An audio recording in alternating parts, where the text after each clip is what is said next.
Did you see the stylish? Welcome to the Young IPA podcast. I'm James, this is Pete. G'day everyone, great to be here. Can you please stop clowning around? It is episode, so we got a bonus episode for you guys. It's coming out on a Tuesday. We've got another show coming for you on Friday. I think we're calling this episode 152. While it is a bonus episode, I'm treating it as canon and part of the collected repertoire that we have. Absolutely. Correct? The only other Agreed? bonus Cool. episode we've done was with Joffa.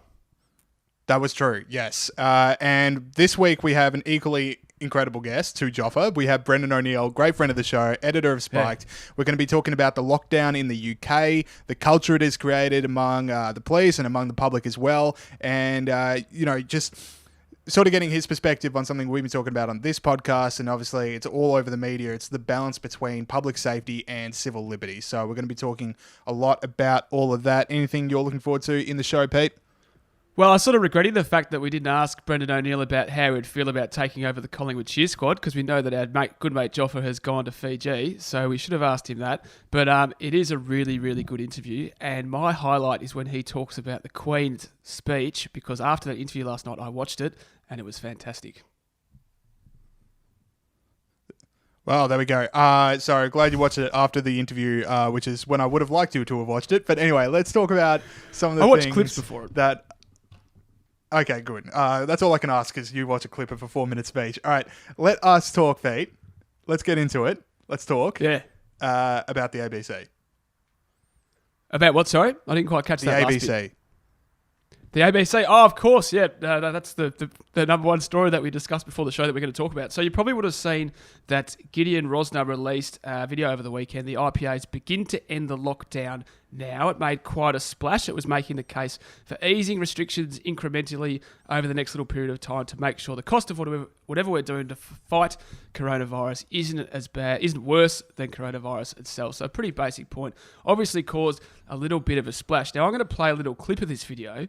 And then I'm going to play you a clip of the version that ABC Drive 774 played to their audience. Now, with Gideon's clip, I want you to especially look out for the phrase, do it safely, the lockdown that is, ending the lockdown that is, with appropriate social distancing measures in place. So I'll roll the tape. It's time to allow for the sensible reopening of churches, restaurants, cafes, bars, community sport. Do it safely, with appropriate social distancing measures in place. But do it. Now, there we go. Great stuff from Gideon. Very nice. Now, let's hear the clip that the ABC Drive people played to their audience. And I want you to look out for what happens to the phrase, appropriate social distancing measures in place. It's time these restrictions were eased. It's time to allow for the sensible reopening of churches, restaurants, cafes, bars, community sport. Do it safely, but do it. Oh, I don't know what happened, James. What happened there, mate? Do you know how much effort it takes to... Sorry, you go. No, please. I cut you off mid-rant.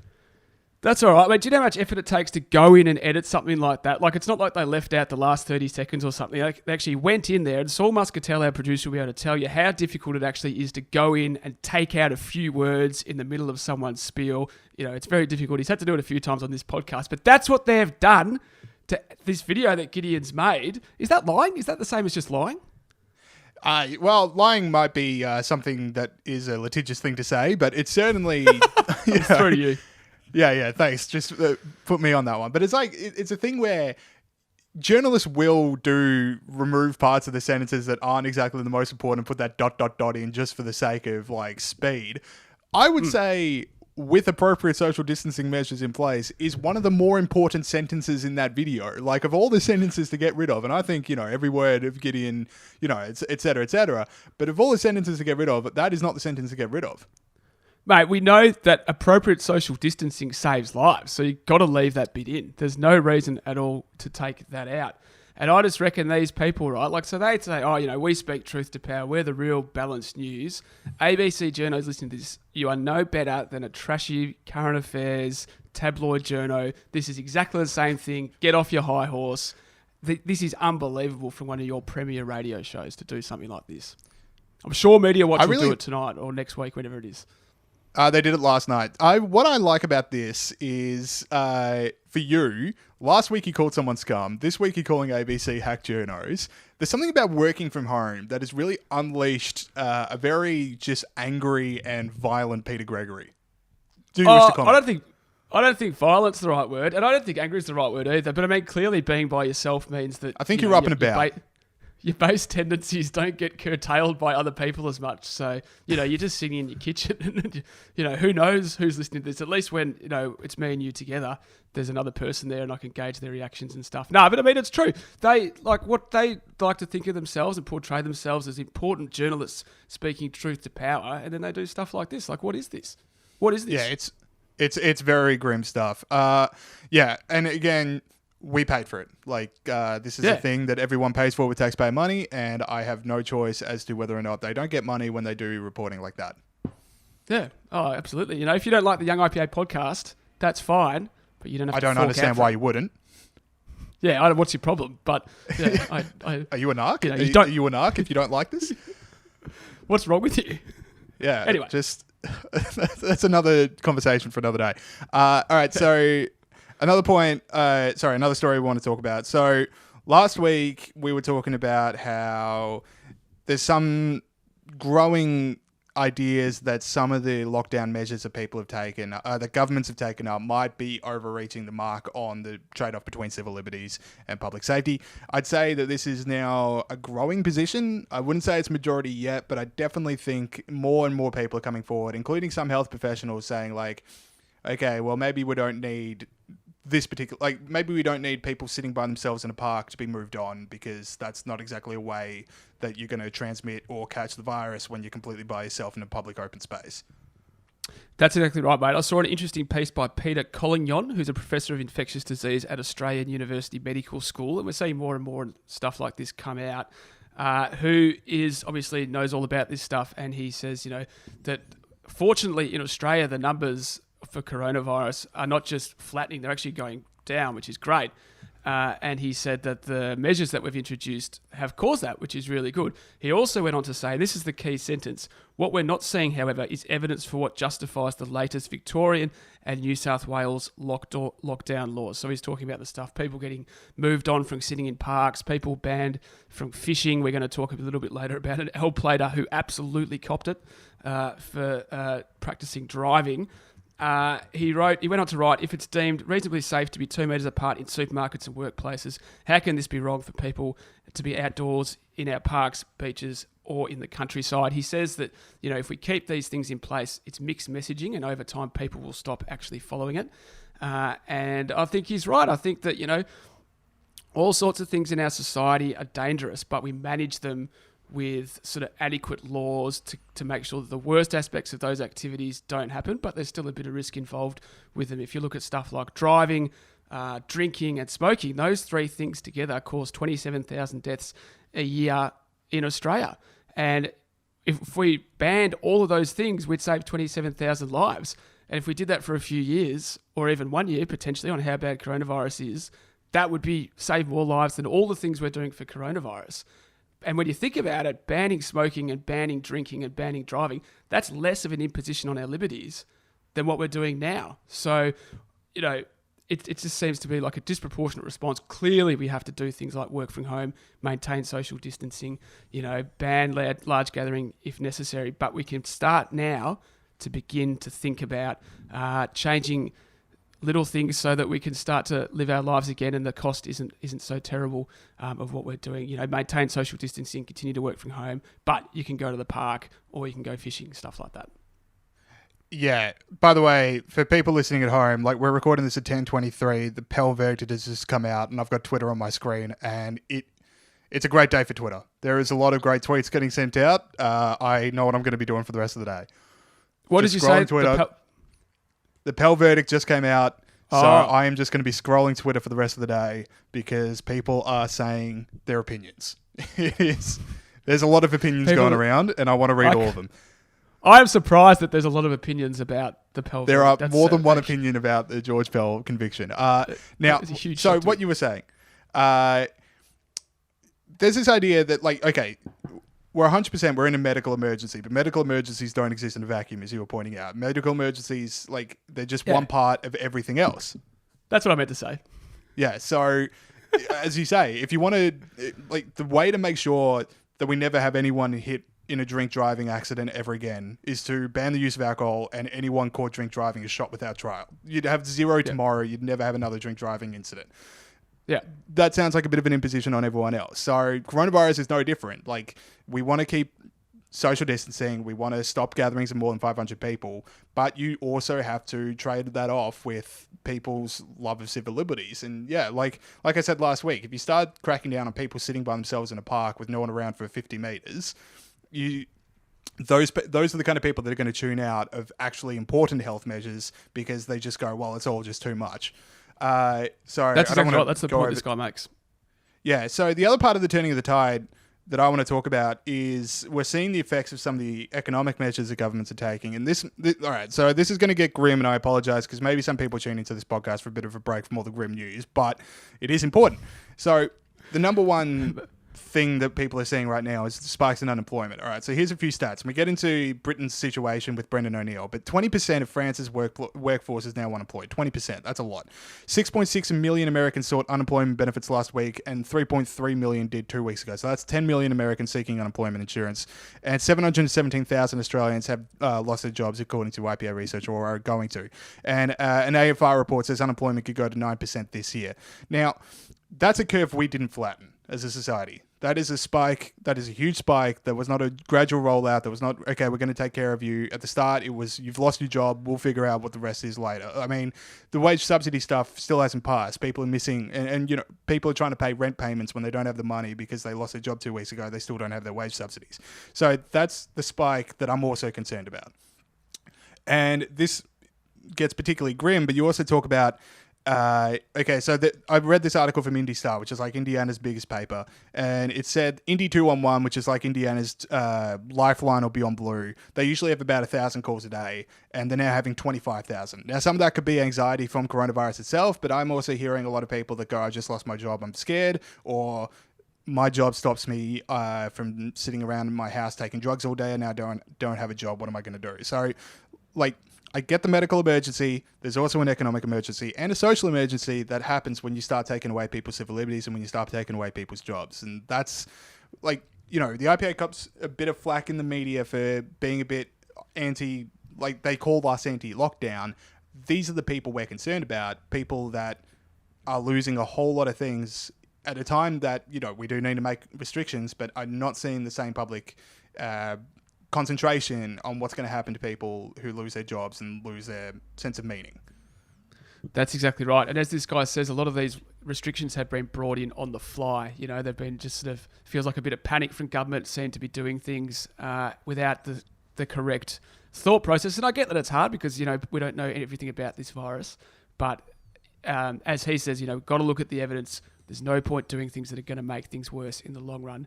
And anyone who raises issues with this doesn't mean that they hate old people and that they don't care that old people are dying. They just want to make the best decision that we can make for our country and for our world. All right, Pete, I apologize to you. I actually skipped the second story and went straight to the third story, which you were going to introduce. I noticed. So, my bad. That is the problem with me working off a laptop, and I do like to have printed out sheets in front of my face. I like... Buy a printer, mate. Sorry? Buy a printer, right. mate. The economy needs you to spend. Okay. Now, should I take Boris, or do you want to do it as like no, a you token take Boris, of good mate. gesture? All right. So Boris My Johnson, plans. we've known that he has coronavirus for about a week and a half now. Taken a hospital over the weekend, and then this morning it comes out he's in the intensive care unit. There's reports on Twitter that he's conscious and not on a ventilator, which is good news in all of this. And a few journalists close to him have said, like, when he was diagnosed with coronavirus and he was working from home, he didn't really take his foot off the gas pedal at all, and you can just sort of imagine that with that workload and also sickness, this is just sort of a collapse. So as grim as it is that the situation is worsening, there's enough there where you're just sort of like, well, maybe this is more precaution, hopefully. But the thing I want to talk about with Boris is, one, like, that's a huge story. And then second, if you tweeted karma when he got it, and now you go, look, I don't agree with his policies, but I don't want someone to die, you're not a good person. Like that. Nah, that's not the bar we set. Like, not wanting someone to die of coronavirus is not where the bar is. The bar is so much higher than that. If you think, look at me going over the political divide by not wishing death on a political enemy. Sorry, rolling it together. You're gonna have to work a little bit harder than that. No, I couldn't agree more. And we saw when Peter Dutton got coronavirus, just the absolute vitriol that was on Twitter and some of the most disgusting comments you can possibly imagine. But no, you're right. There's not much to say about this story other than you hope he gets better. And then there's the social media element to it. He has been handed over all of his responsibilities to Dominic Raab, who is the foreign secretary. So that's a big thing because, as you mentioned, he'd been just continuing to be Prime Minister despite having it. So that indicates it has got a little bit more serious, but he's 55. You'd assume he's pretty healthy based on the fact he's Prime Minister. I don't know why you'd assume that actually now that I think about it. But hope he gets better. Hopefully this sort of thing is the kind of thing where people go, you know what, let's just clean up the internet a little bit. Let's just stop being so mean to people because opinions can hurt and you don't really need to tweet out that you're glad someone got coronavirus. Exactly right. And I know in the spirit of, what's the word, sort of unity and going forward together and being nicer to each other, the left are way worse at this than the right. Well, let's be honest, they are so much worse and they get away with it so much more. I live we all live in a bubble, so maybe there are, I always go, maybe I'm just not seeing the extent to which the other side are doing it. But anyway, now, do you want to talk about EU or am I just going all for? Can I tell you what it is? On our side of things, conservative, liberal, blah, blah, blah, it's more... Actually, you know what? Don't worry about it. I haven't got it. We can discuss it next week when I've thought about it. That's podcast gold. That is radio gold right there. I don't know what it is. I can't... Yeah, People listening at home, they want to start a podcast, they want to know how to do it. That was your starter course. I don't think there's any problem with showing you working, showing you working. Hey, I've always said that. We're all human beings here.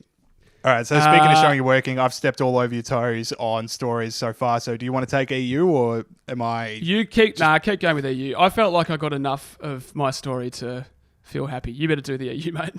Okay, fair enough. So Angela Merkel, I think it was last night or this morning or overnight, or at least within the last 13 hours, has said that the coronavirus is the biggest crisis the EU has ever faced. To give people an idea what's going on, so Germany and the Netherlands have been criticised by Italy and Spain, which are obviously the two countries worst affected by the coronavirus outbreak when you talk about deaths per million people. So Italy and Spain have been calling for the common debt to...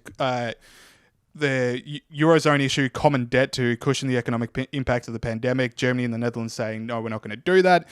Same sort of problems they've been having for years now. You think about the GFC and when Greece failed, which is there's countries with a lot of money, there's countries without a lot of money, and the countries without a lot of money wanted some of that money, and the countries with the money aren't exactly going to hand it over. Pretty big that Merkel, who was also Prime Minister through GFC, is now saying that this is the biggest EU crisis she's ever been a part of, or the biggest crisis the EU has ever faced. I kind of go always bet on the house at EU. Look how long it took Brexit to pass, and that was just one nation, so I don't exactly see the EU falling apart over this.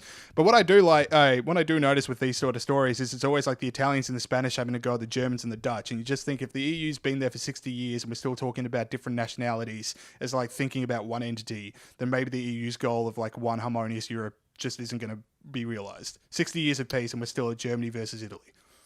Well, that's exactly right. The EU was meant to be able to deal with crises better than individual nations. That's why when we saw during Brexit, we saw these sort of smug, snarky comments about how the EU is meant to have prevented World War II from happening again. That's the amazing European dream. If you can imagine some EU bureaucrat saying, we will fight them on the beaches, and Hitler going, okay, yeah, better stop. That's an interesting thought experiment. But anyway, it's meant to be able to deal with crises better. And I think it just makes it more difficult. It's this big bureaucratic machine. There's heaps of conflicting parties. There's subcommittees of subcommittees of subcommittees. It's really hard to get things done. And, all the countries that you talk about who are dealing with this crisis well, none of them are in the EU. So it's interesting. Very interesting. All right, let's head over to our heroes and villains. So I think we still have the AV for Grunt the Freedom Pig. this is the Snort of Freedom. This is what we award to people that have stood up for liberty and for good things around the world this week. So, Pete, who is your hero of the week? If we don't have the AV, James, why don't you give us a snort just for... You're the Snort King. So why don't you give us one? It was my idea, mate. No, we definitely do have the AV. I've complete trust in Snort on your muskie. Oh, he's just got it. Someone's got to do it. All right. Come on, keep it going. What's that? Oh, okay, so hero is... the hero this week, James, is Gideon Rozner, who a quick Google of the IPA website revealed he's actually a director of policy. Yeah, he's the director of policy. So his national...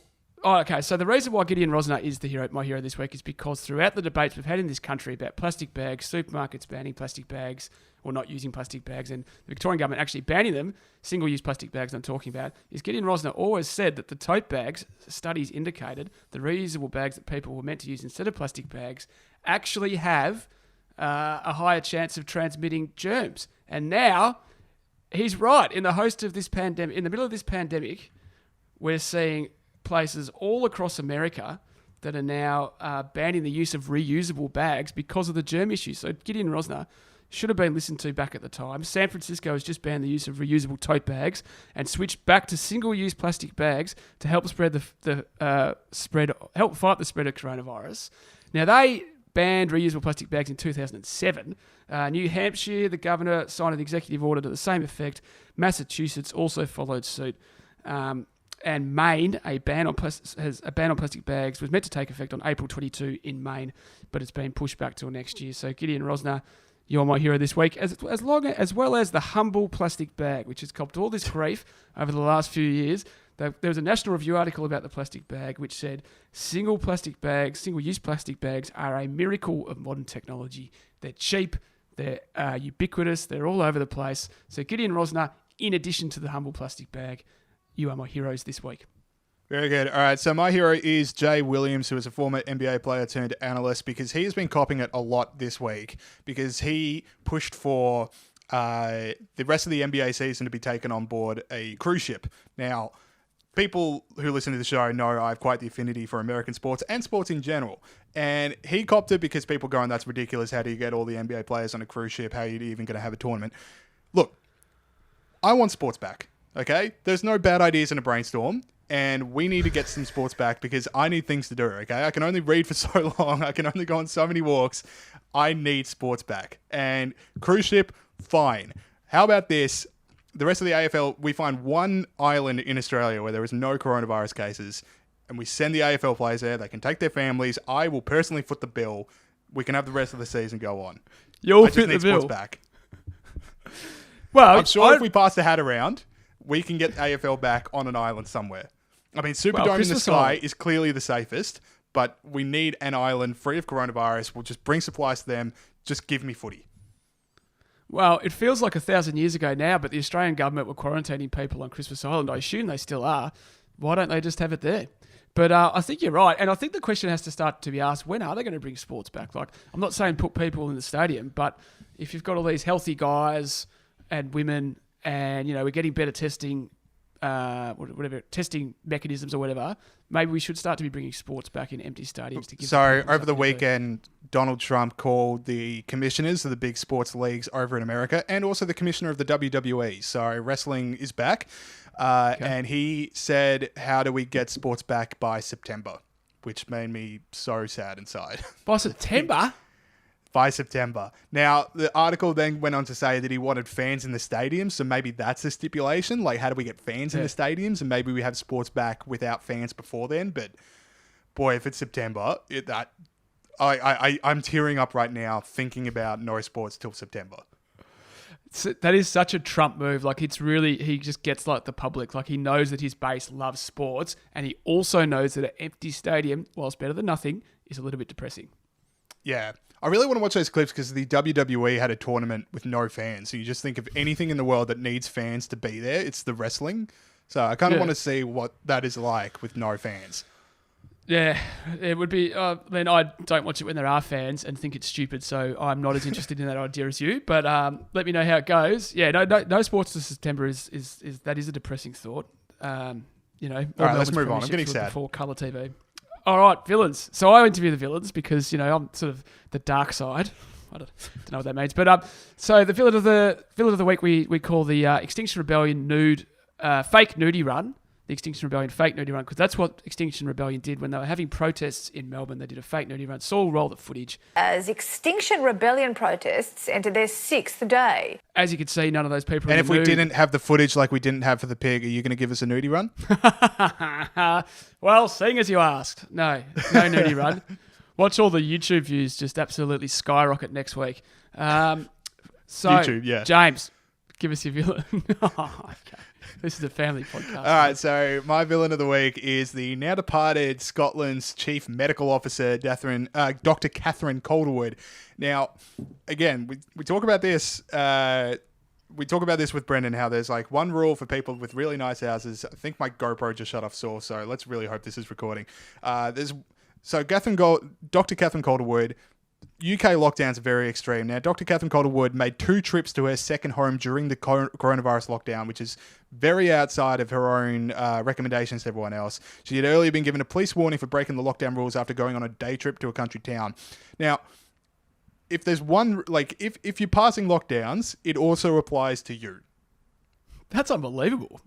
How bad is that? Sorry, like, it was like this whole big kerfuffle. She's now resigned, but I'm sorry, lockdowns apply to everyone. And if it's safe enough for you to go on day trips, and if it's safe enough for you to go to your second home, it's safe enough for me to sit in a park by myself and read a book. I don't understand how self-entitled you'd have to be to do that, to think I'm going to shut the whole country down, but I'm still going to do what I want. That's incredible. Yeah. As you say, it sort of does illustrate that, rule for us, rule for other people mindset that is there. Yeah, well, it's like the idea that if you pass these like very restrictive things, because you can't really have nuance, like if you say you can only exercise as a group, if you're like going towards exercise, theoretically that's okay, but if you go to exercise with 50 people, that's bad, so therefore you have to crack down on people exercising by themselves. But it's just like, sorry, no, like you do need the nuance. We can't have these sweeping laws that change every day and just be expected to keep up with it. Anyway, I'm going over the same ground again for probably the 3rd time. So do you want to hit us with your villain? Okay, yeah. So my villain is Vicpol, Victoria Police. A 17-year-old learner driver was left shocked. To be fair, it was one dude. It was one dude, and I think they're going to overturn the fine. No, it was a female police officer, but it's still Vicpol. It's still okay. So you reckon I should make it just the one person?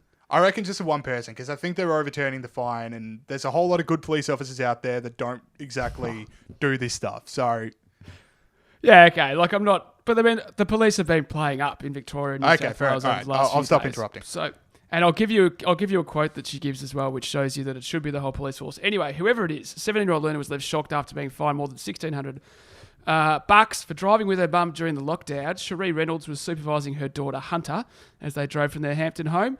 They were pulled over by police, and they live together, right? So they know that it's not like they're infecting other people. They didn't stop anywhere. They're in their car driving along. It's like they walked from their house to their car, drove around a bit, come back. The only person they came across was the police officer.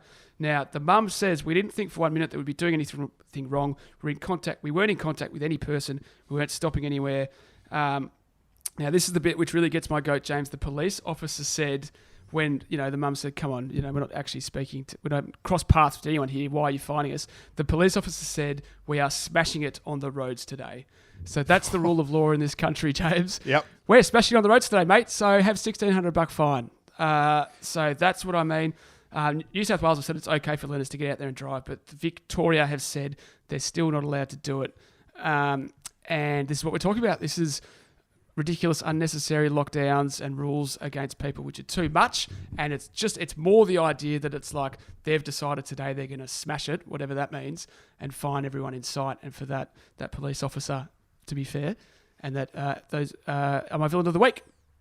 Okay, I've just researched this a bit more, and I abandoned everything I said before. This is a police-wide issue because Deputy Commissioner Shane Patton warned L-plater drivers that they shouldn't be out and driving unless it was essential, but he said he was considering withdrawing the fine. And the health minister, Jenny Mccarthy, has criticised her family for going out on a drive. So I think the rule that we got to take is if you are a learner driver, please don't drive for a year. Please don't develop your skills, and please forget the skills that you've already developed, because apparently it's, who knows who you could infect driving in your car by yourself with someone you live with and not stopping. If you walk, like you're literally walking from your front door to your car with your parent Yeah. who you already live with, Yeah. and you're not allowed to drive with them, that is exactly what we've been talking about throughout the whole episode. How is it safe to go to a hospital or a supermarket, I should say, or a hospital? That just doesn't make sense. And Jenny Mccarthy was one of those politicians that was dancing in Bali, who I congratulated because she's like 52 and she still was partying all night. So I'm disappointed that Jenny's, let me down, effectively. That's things. I like her pro-party policy, but I don't like her anti-people driving around policy. All right. That is it for the start of the show. Let us go to Brendan O'Neill. Okay, we're now joined once again by great friend of the show and editor of Spiked, Brendan O'Neill. Welcome back to the show. Hey, guys. How is England at the moment? That's what I want to know. So there's a whole lot of things going on. I want to talk to you about your column recently. So what is going on over in England? It's not good, to be honest. Around 5,000 people have died from or with COVID-19. This is a big point of controversy right now. So it's hitting us pretty hard. Boris has been hospitalized. The Queen has done one of her incredibly rare addresses to the nation. So it's really, it's a serious health crisis.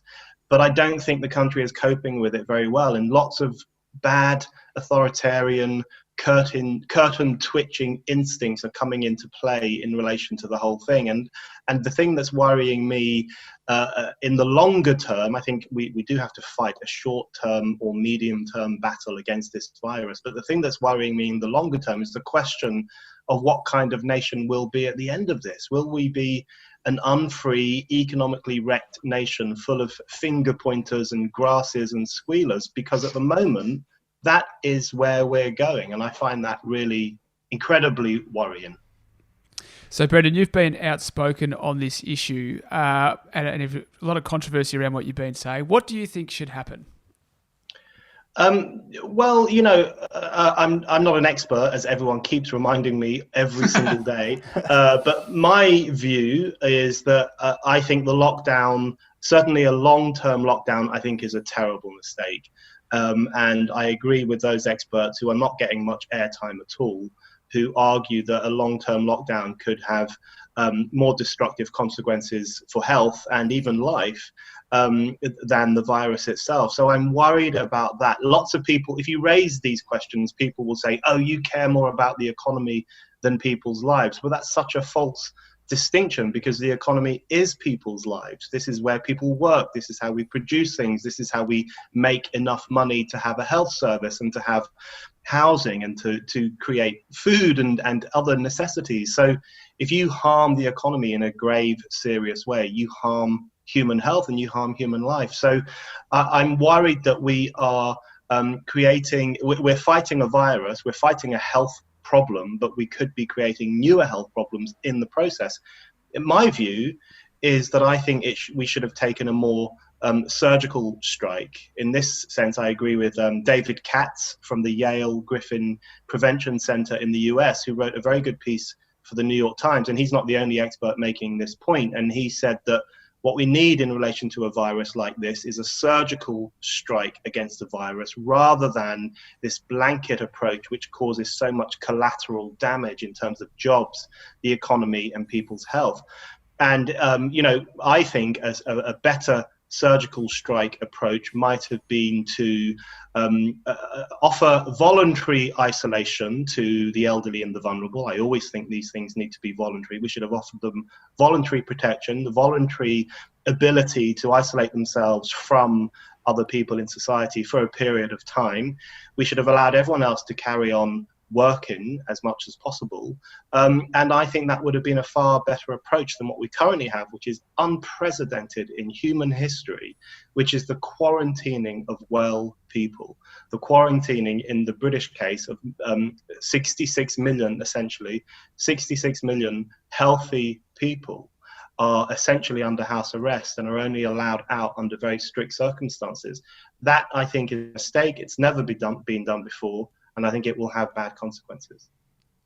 Yeah, so that's the thing I agree with, where I get the idea of an economic lockdown just for the few weeks it might take for people to figure out what this virus is, what kind of solutions do we have already, what are the masks situation in the country.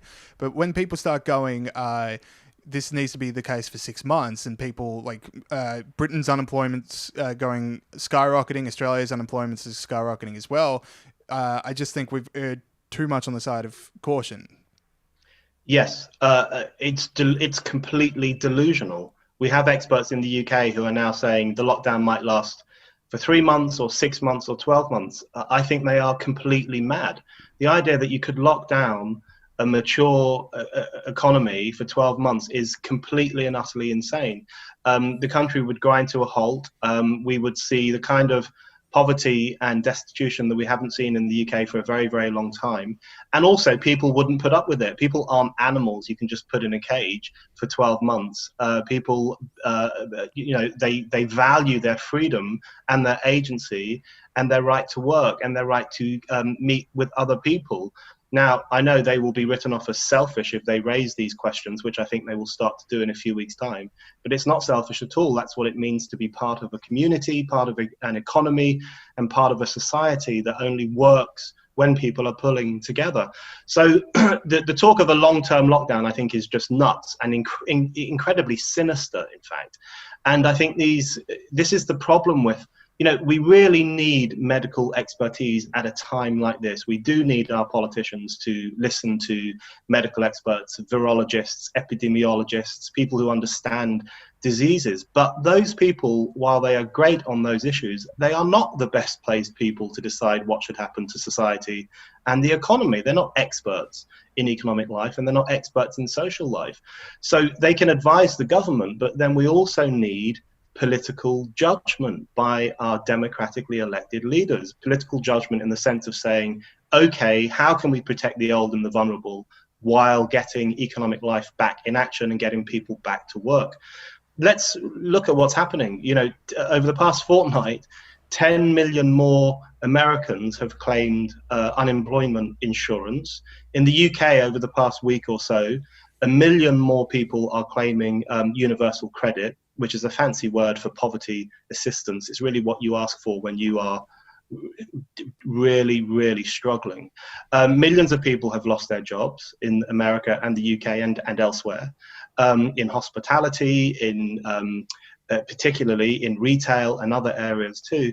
This is already a deeply serious problem. And in the UK's case, we're only about 2 weeks into the lockdown. So the government has got to start thinking right now about how to ease the lockdown and at some point to bring it completely to an end. My view is that we can do another 2 weeks maximum. And after that, the economic harm will be too great for us to carry on doing this. Brendan, I like the point you made before about voluntary measures to help people, particularly elderly people. And it occurred to me, certainly in Australia, I've only seen one example of elderly people actually being asked what they think. And there actually is probably a lot of elderly people out there who might think, actually, I don't want the whole country to be a car crash because of me. I've had a really good run, etc., etc., etc. Have old people in the UK been had much of a voice in this? No one's really asking for their opinion. It's just expected that they will accept the lockdown and love the lockdown because it's protecting their lives and so on. But we have to be realistic about this. Think about someone who's very old. Think about someone who's in their late 80s or their early 90s, and you get to that age where you start to think, I have another 6 months left. I have another year left. I'm going to make the most of it. I'm going to visit family. I'm going to visit friends. I might even go abroad if I'm healthy enough to do so. Those people can't do that now. They can't do anything. They can't leave their houses. There are no shops open. The pubs aren't open, of course. So if you think about very old people, there's a distinct possibility that they will be spending the final few months of their lives under house arrest, which I just think is so horrible. And that's why I think the element of choice and open democratic discussion is so important, because there will be old people who will say, okay, I'll take my chances with the virus rather than lock myself down for the rest of however long I've got left. There will be old people who will make that choice, and it will be a perfectly rational choice for some of them to make, and it should be up to them to do it. I think even protective measures which are very restrictive on people's lives should be voluntary. So I think if we do ease the lockdown and the government says, well, we have to keep protecting the vulnerable and the old for a period of time, I do think that needs to be completely voluntary, and we can give them all the advice, and then it should be down to them to decide as autonomous individuals what they want to do. But, I think the health impact of the lockdown on older people is something that we're not talking about. I remember a few days before Boris decided to close the pubs in the UK, I looked in my local pubs at lunchtime, and I wanted to see, who goes into the pubs during the day, who's using these pubs. And it was always just these old men sat at a table, often on their own, sometimes with a friend, with a newspaper and a pint of beer. And I just thought, some of these people are probably widowers. They don't get out much. Going to the pub every day for a couple of pints is probably their one connection with the world. Now they don't have that. I have no idea where these old men are now. Presumably they're at home. They're feeling unhealthy. They're feeling completely disengaged from society. They're feeling depressed and scared. This is not healthy. So one of the reasons I think we need to ease the lockdown is to ease the burden that's been inflicted upon older people who live alone, vulnerable people who live alone, who should be given the choice to engage in society as they see fit. One of the things you brought up at the start of this interview, and it's also been the subject of two of your recent columns over on Spiked, which everyone should be reading, it's like the culture that we're going to be left with at the end of this. Now, you had one article where you talked about you went to Hyde Park and you were just sitting by yourself on a bench and you were told to move on by a police officer. And then your other column, you talk about how there are a whole lot of people out there in Britain, and we're all seeing it in Australia too, people who are very happy to get on the phone with police and dob people in for doing something that not only 2 weeks ago was like legally permissible, but just normal. It just seems that like people are too easily slid into this is how things should be, and this is sensible, and this is rational, and this is how I want things to be from now on. That's one of the things I find most worrying about this, the speed and the ease with which so many people accepted this state of affairs. That has kind of knocked me for six, I have to be honest. And I find it very concerning. I'm not sure how long it will last. There is popular compliance with the lockdown at the moment, but in the UK, but if the government keeps pushing, and that they're now currently threatening to ban outdoor exercise, so you essentially would not be allowed to leave your house, I think that would be such a grave error, and it would cause massive social consequences. But I think when I was in Hyde Park, it was such a deeply unpleasant experience, to be honest. Hyde Park is one of my favorite places in the world. It's an amazing space. People go there frequently to hang out. And when I was there at the weekend, it was just full of police patrolling, telling people off. They reprimanded me for sitting on a bench. I literally sat down for 2 minutes and wrote a text message while I was sitting down. They said to me, this is an exercise, what are you doing here? I saw them tell people to leave the park, including a man who was just sitting under a tree, another man who was sat on a bench on his laptop, and they said to him, you're not allowed to work outside, you have to go home. That's not in the guidelines at all. So it was really, really quite shocking. It felt like Hyde Park had been taken over by a police state. It was so horrible. And alongside that, we have seen the emergence of this snitching culture. The police here say that they are inundated with phone calls from people saying that their neighbor has gone out for 2 runs in a day. You're only allowed to go out for 1 run. Journalists are the worst. My profession has not covered itself in glory in relation to this crisis. Journalists are always taking photos of people in parks and posting them on Twitter and saying, look at all these people, we need a harder lockdown. And my response to that is always, well, what the hell are you doing in the park? Why do you have the right to go into the park and take photos of people, but they don't have the right to go there and do exercise? So there's a real double standard. I really dislike this curtain twitching, authoritarian, this evangelical authoritarianism that has gripped parts of the UK. And that will have, I think, a pretty long-term damaging impact on the social fabric. Brendan, has this been a harder sell for you personally? I noticed that when you were talking about Brexit a lot of the, the comments underneath your Instagram posts, for example, were in support of what you were saying. I've been doing a bit of Instagram stalk of you for this interview. I noticed in your comments there's a little bit more people disagreeing with you than there otherwise is. And you did mention before that this has knocked you for six, the level of support for this. Is this a harder sell for you individually? Oh, it's terrible. It's really, really difficult to make these arguments. That's one of the most worrying things. There's, really only a handful of writers and commentators in the UK who are making these kinds of points, and the demonization of them is off the scale. I've not seen anything like it. It's worse even than trying to talk about climate change. It's worse than trying to talk about general issues of liberty and other things which can prove quite controversial to talk about in public life. This is by far the worst I've ever seen.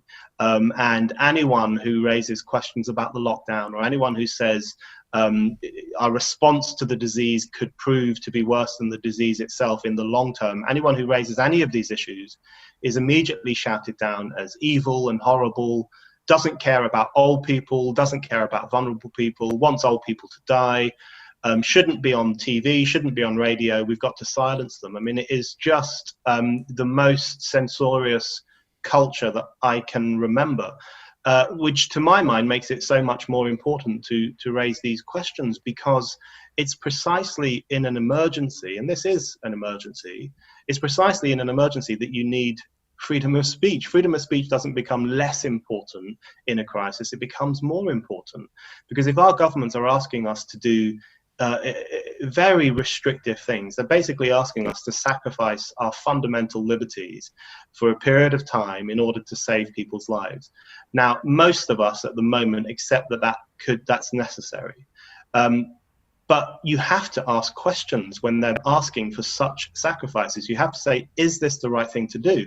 How long will it last? When will we get our freedoms back? Will we get them all back? Or will the coronavirus bill, which they've passed through Parliament, will that stay on the statute books for longer than necessary? It's the most authoritarian, draconian piece of legislation that has ever been passed in the UK in peacetime. So freedom of speech, dissent, open discussion and pushing back against the drift of things is more important at a time like this than it is even in a normal time. So the censoriousness and the desire to shut people down for raising questions is, I think, one of the most dangerous responses to the crisis. Is there a class dimension to all of this? This is something I've been thinking about, where a whole lot of people who say, who are very, very pro-lockdown, and I'm with you, okay? We do need to stay at home when we can. But the people that are getting the most evangelical, the people that are getting the most high on Twitter about telling people off, seem to be people that also have very nice places to stay inside in. And that might not be the case for people that... You say, there was all this public shaming of people on a New York subway train, but it was a New York subway train in one of the most working class districts of New York. These are people that can't afford to stay home. They need to go get a job. And you think about other people that might not feel safe at home with abusive partners or stuff like that. I just feel there's also a bit of a class divide in who's lecturing and who's hearing. A huge class divide, absolutely unquestionable. I've really been struck by that. The people who are most pro-lockdown and anti-open discussion about the lockdown are the ones who live in nice houses, probably have gardens, and can work from home, right? These are people who, they make podcasts like we're doing now, or they write articles, or they run little businesses, or whatever they might be doing. They can do it from home. They live in nice spaces, and they can go in their garden when they want to go outside. But there are millions and millions of people who don't live like that. There are millions of people who have just been forced to stop working and can no longer work, and that can feel pretty devastating to people. There are millions of people who don't have gardens, who live in sunless flats, who live in small rooms, who might live in crowded accommodation with noisy children or vulnerable relatives that they're looking after. These people need to get outside. They need the sun, they need fresh air, they need exercise. So the snooty, draconian evangelical authoritarianism of those sections of society who are saying, well, I'm staying home, why don't you? Is just really, really annoying. And I think they need to have a word with themselves and stop being such complete snobs. You know, one of the worst sinners in relation to all of this is the kind of millennial left. You know, we have these kind of millennial socialists in the UK. I'm sure you have them in Australia too. Nah, never heard of them, mate. Yeah, and they were feverishly pro-lockdown. That they were actually demanding a harder and harder lockdown, which is so bizarre because these are exactly the people who told us that Boris Johnson was a fascist and that Brexit Britain would be this horrendous fascist nation that would be just an authoritarian hellhole. And yet they're asking Boris, this supposed fascist, to shut down the whole of society, put millions of people under house arrest and stop the working classes from working. So the Stalinist instincts of the millennial left have been utterly exposed by this process. They love this authoritarianism. They love the fact that people are now completely under the purview of the state, increasingly reliant on welfarism. They love this because it empowers people like them. It empowers people who are well connected, who might work in the public sector, who might work in the welfare sector. Their moral authority is boosted through this whole process, and they don't give a damn for people who can no longer go to work and who can no longer earn the living that they'd previously been earning. So the class dynamic, I think, is incredibly pronounced, and I think it might prove to be one of the flashpoints going ahead. So, Brendan, we saw you on telly the other night praising the Queen for her leadership during this time. What's happened to you, Brendan? This is a change in tune for you. I know, I'm ashamed of myself. I'm a lifelong Republican. I've always been a Republican. I still am. I think we should abolish the monarchy, which is not a super popular point of view in the UK. But that's my position. I think if we have a head of state, it should be someone we elect rather than someone who was born into a particular family. But the fact is that the Queen's message was actually, she said what no politicians have said. She said what the media class is avoiding saying. She said, we will succeed, we will beat this, there will be better days. And then she evoked Vera Lynn and said, we will meet again. And of course, the whole nation started crying, essentially. So the reason I liked it is because it was such a striking contrast to the doom mongering and the bitchiness and the snitching and the horrible atmosphere that has emerged around the virus, particularly from the media elite, particularly amongst the Twitterati, who are using this virus as an opportunity to demonize their fellow citizens, to bash Boris constantly, and to say Britain is this horrible, ill-equipped country in which millions of people are now going to die. It's so depressing, it's so inaccurate, and it's so full of kind of this millennial dystopian dread. And so I think a lot of people just breathed a sigh of relief when the Queen came along and said, listen, guys, we're a pretty good country. We've got lots of fellow feeling for each other, and we're going to beat this and everything will be okay. It was a humanist message. It's quite funny that it fell to a monarch who's traditionally been seen as quite stiff and wooden and not very emotional. It's funny that it fell to her to give the humanist take that the media class has so clearly avoided giving. So that's what I liked about it. I thought it was what a lot of people wanted to hear. Awesome. Well, until we meet again, Brendan O'Neill, editor of Spikes, make sure you're checking out their website. It is the best. Thank you so much for joining us again on the show. Thanks, guys. All right, thank you to Brendan O'Neill. Always great to catch up with him. And just such an interesting thinker. Why can't we all be like Brendan O'Neill? And What a bloke.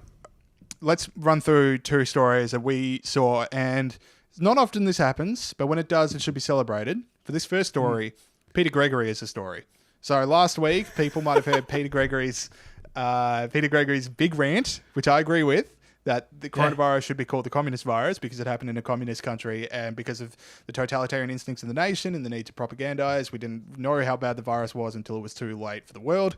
Peter Gregory called it the communist virus, and that did not go down well on Twitter. So, Pete, talk us through when you found out that you were an internet influencer / celebrity. Well, I was surprised that I wasn't already an internet celebrity, so it was a bit disappointing to find that out. No, it was Saturday night. I was just having some pre-drinks before our one of my Medi managers, Hugh Tobin, was about to do a DJ set, which was absolutely lifted the roof on many a household throughout Melbourne and the world. Yeah, this was a this was an internet online, like everyone could tune in. Pete didn't go out clubbing, and our manager wasn't. We had an performing at a illegal club. rave. It was awesome. Actually, how good would an illegal rave be at the moment? Anyway, that's not the story. The story is, and Evan said on our little Slack chat, 30,000 people have watched your video. And I was like, see, the people agree. You know, the people are with me on this, standing up against communism. Little did I know that, in fact, there's a lot of people out there, James, surprised as you might be, who want to get on the front foot and defend an ideology that's killed 100 million people. Not only that, but they want to do that on their Saturday night. So that was interesting to discover that. And I thought at that stage, I think there's now about 80,000 views of the video. But at that stage, there was only 30,000 views. And I was like, I'm going to have so many more Twitter followers now. Do you know how many Twitter followers I had, James, as a result more than me. of 30,000 people watching it? How many new followers? Have a guess. How many new followers? I'm going to guess. See, you know the two numbers I want to guess, and I have to keep my job, so I'm going to say 65. There were 8 new followers. 8 new followers. How's that for a strike rate out of 30,000 views? That's sad. It was crazy. It's like, don't bag the communists. Like, how is that a thing? Yeah, the idea that this is like the excesses of the free market come back to roost, it's a hot take. It's a scorching hot take. Like, I get like, this only happens because of globalization, but that's not exactly a left-wing argument now, is it? That is like when you're very, very far right, you're like, hey, isolationism, this should be what we do all the time. Yeah, exactly right. So no, it's good to be famous. I should go through, because I only looked at 3 or 4, and I haven't checked it for a couple of days. So I should see what the flavour of the criticism is. Have you noticed any changes within yourself now that you are a celebrity? Well, I'm sort of I need an agent. So that's the one thing. I think that okay, yeah. The thing about once you become famous, you used to be an agent. Can't you be your own agent? I did used to be an agent, but I feel like I've moved on from that role now. I used to be an agent for that very same DJ that I was talking about before, and now he's playing the internet every Saturday night. But when you're famous like me, James, you can't forget the little people. That's the crucial thing. So I remember you, mate. Sure. I remember you. Thank you. Yeah. All right. So one person that does need to remember that there are people in the world is great transition by me, John Hewson, who in the conversation this week had one of the creepier articles ever written by a guy who led not only a party in a liberal democracy, but also the Liberal Party in a liberal democracy. You just think when you've got twice the word liberal in that sentence, you'd think the guy would have some idea of what civil liberties are. But anyway, so we talked about how it's basically this article about climate change, and he goes off on this weird tangent where he starts to say, I'll read it out here. So he's talking about the positives from coronavirus and talking about how quickly people can mobilize. All right, so here he goes. Individual governments have demonstrated how quickly they can move once they accept the reality of a crisis. We've also seen just how far they're prepared to go in terms of policy responses. Lockdowns, social distancing, testing, rapid and historically significant fiscal expansions, and massive liquidity injections. It's noteworthy that issues that in normal times could not have been ignored, such as civil liberties and concerns about intrusive governments and effective competition, have so easily been set aside as part of emergency responses. Now, John, that is a bad thing that happened. Like, I'm not saying that, like, we shouldn't have done anything, but I'm saying, like, no one is looking at the curtailing of civil liberties. No one sensible is looking at the curtailing of civil liberties and the curtailing of things that were good about the normal world and going, like, don't miss that. How good is this? Yeah. How good is it that there's people not allowed to protest anymore? Well, yeah, exactly right. And it's this kind of thing like, this is great. Now it shows that we can do this. Fantastic. So glad coronavirus came along. Obviously didn't watch the program or listen to the program last week when I said that climate change was over. Climate change is no longer a thing. So you wasted your time, John, in terms of writing this article. But the bit that I liked the most, James, is, and let me just scroll up, is the start, not the bit that I like the most, the bit that I dislike the most, really, is the start where he said, climate deniers have been hanging out for the United Nations next big summit to fail. In a sense, the coronavirus and its induced policy responses have more than satisfied their wildest dreams. The pandemic is our wildest dreams. people who question, what policies we should use to fight climate change are happy that we've got the coronavirus. Is it nice to verbal people like that, John Hewson? That doesn't sound very nice. Yeah, while I'm not exactly crying myself to sleep that conference didn't go ahead, I wouldn't describe it as my wildest dream either.